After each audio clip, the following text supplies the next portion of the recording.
Hi hello friends, welcome back my YouTube channel. ಇವತ್ತು ನಾನು ನಿಮಗೆ ಬೆಂಡೆಕಾಯಿ ಸಾಂಬಾರು ಹೇಗೆ ಮಾಡ್ಬೋದು ಈಸಿಯಾಗಿ ಅಂತ ಹೇಳ್ಕೊಡ್ತೀನಿ.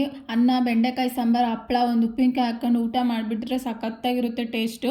ನಾನು ಇದಕ್ಕೆ 1/4 kg ಅಷ್ಟು ಬೆಂಡೆಕಾಯಿನ ತೊಳೆದ್ಬಿಟ್ಟು ಹೆಚ್ಕೊಂಡು ಫ್ರೈ ಮಾಡ್ಕೊತಾ ಇದ್ದೀನಿ. ಫ್ರೈ ಮಾಡಿಕೊಂಡು ಇದಕ್ಕೆ 2 ಟೀ ಸ್ಪೂನ್ ಅಷ್ಟು ಹೆಸರುಬೇಳೆನ ನಾನು ಫ್ರೈ ಮಾಡ್ಕೊತಾ ಇದ್ದೀನಿ. ಹೆಸರುಬೇಳೆ ಹಾಕಲಿಲ್ಲ ಅಂದರೂ ನಡೆಯುತ್ತೆ, ಹಾಕಿದರೆ ಅದು ಕೊಡೋ ಟೇಸ್ಟೇ ಬೇರೆ ಥರ ಇರುತ್ತೆ. ಅದಕ್ಕೋಸ್ಕರ ಒಂದ್ಸಲ ಹಾಕಿ ಮಾಡಿ ಹೆಸರುಬೇಳೆನ. ಆಮೇಲೆ 1 ಈರುಳ್ಳಿ ಮತ್ತು 1 ಟೊಮೊಟೊನ ನಾನು ಫ್ರೈ ಮಾಡ್ಕೊತಾ ಇದ್ದೀನಿ. ಇದನ್ನು ನಿಮಗೆ ಫ್ರೈ ಮಾಡ್ಕೊಳ್ಳೋಕೆ ಇಷ್ಟ ಇಲ್ಲ ಅಂತಂದ್ಬಿಟ್ರೆ ಹಂಗೆ ಹಸಿದನೇ ಹಾಕ್ಬೋದು. ಹೆಚ್ಚಿಬಿಟ್ಟು ಫ್ರೈ ಮಾಡಿಕೊಂಡ್ರೆ ಅದೊಂಥರ ಚೆನ್ನಾಗಿರುತ್ತೆ ಟೇಸ್ಟು. ಅದಕ್ಕೋಸ್ಕರ ಫ್ರೈ ಮಾಡಿಕೊಂಡು ಮಿಕ್ಸರ್ಗೆ ಹಾಕಿ ಇದ್ರ ಜೊತೆಗೆ ಅರ್ಧ ಟೀ ಸ್ಪೂನಷ್ಟು ಅರಿಶಿನ ಪುಡಿ ಹಾಕ್ಕೊತಾ ಇದ್ದೀನಿ. ನಾನು 1 ಬೆಳ್ಳುಳ್ಳಿ ಹಾಕ್ಕೊತಾ ಇದ್ದೀನಿ. ಬೆಳ್ಳುಳ್ಳಿ ಹಾಕಿದರೆ ಬೆಂಡೆಕಾಯಿ ಸಾಂಬಾರಿಗೆ ರುಚಿನೇ ಬೇರೆ ಥರ ಇರುತ್ತೆ. ಫ್ರೈ ಮಾಡ್ಕೊಂಡಿರುವಂತಹ ಈರುಳ್ಳಿ ಮತ್ತು ಟೊಮೊಟೊ, ಫ್ರೈ ಮಾಡ್ಕೊಂಡಿರುವಂತಹ ಹೆಸರುಬೇಳೆ ಮತ್ತು ಒಂದು ಸ್ವಲ್ಪ ಹುಣಸೆಹಣ್ಣು, 1 ಕಪ್ಪಷ್ಟು ಶೇಂಗಾ ಬೀಜನ ಫ್ರೈ ಮಾಡ್ಕೊಂಡಿದ್ದೀನಿ. 1 ಟೀ ಸ್ಪೂನ್ ಸಾಂಬಾರು ಪುಡಿ ಮತ್ತು 1 ಕಪ್ಪಷ್ಟು ಕೊತ್ತಂಬರಿ.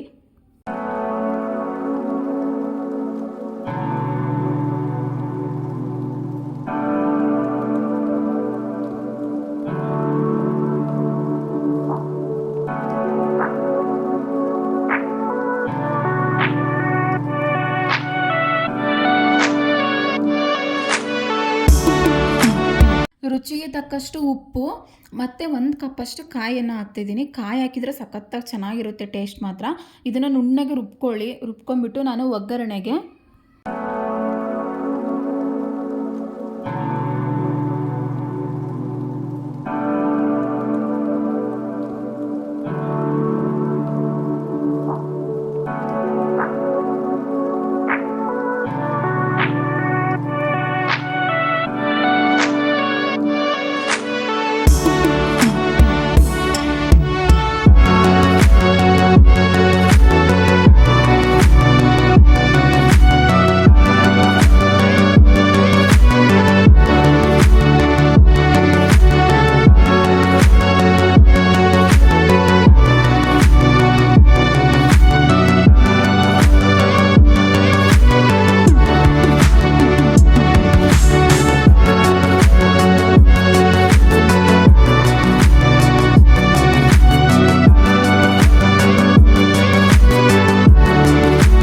ಒಗ್ಗರಣೆ ಫ್ರೈ ಆದ ತಕ್ಷಣ ರುಬ್ಕೊಂಡಿರುವಂತಹ ಮಸಾಲಾನ ಒಗ್ಗರಣೆಗೆ ಹಾಕಿ ಅದು ಹಸಿ ವಾಸನೆ ಹೋಗೋವರೆಗೂ ಕುದಿಸಿ ಅದಕ್ಕೆ 2 ಇಲ್ಲ 3 ಲೋಟದಷ್ಟು ನೀರು ಹಾಕ್ಕೊಳ್ಳಿ. ನಿಮಗೆ ತಳ್ಳಗೆ ಬೇಕಂದರೆ ಸ್ವಲ್ಪ ನೋಡಿಕೊಂಡು ನೀರು ಜಾಸ್ತಿ ಹಾಕ್ಕೊಳ್ಳಿ, ಇಲ್ಲ ಗಟ್ಟಿಗೆ ಬೇಕು ಅಂದರೆ ನೀರು ಸ್ವಲ್ಪ ಮೀಡಿಯಮ್ ಹಾಕ್ಕೊಳ್ಳಿ. ಇದಕ್ಕೆ ಸ್ವಲ್ಪ ಬೆಲ್ಲ ಹಾಕಿ, ಸಾಂಬಾರಿಗೆ ಬೆಲ್ಲ ಹಾಕಿದರೆ ತುಂಬ ಚೆನ್ನಾಗಿರುತ್ತೆ. ಒಂದೊಂದು ಕಡೆ ಬೆಲ್ಲ ಯೂಸ್ ಮಾಡಲ್ಲ, ಜಾಸ್ತಿ ಹಾಕೋದಿಲ್ಲ.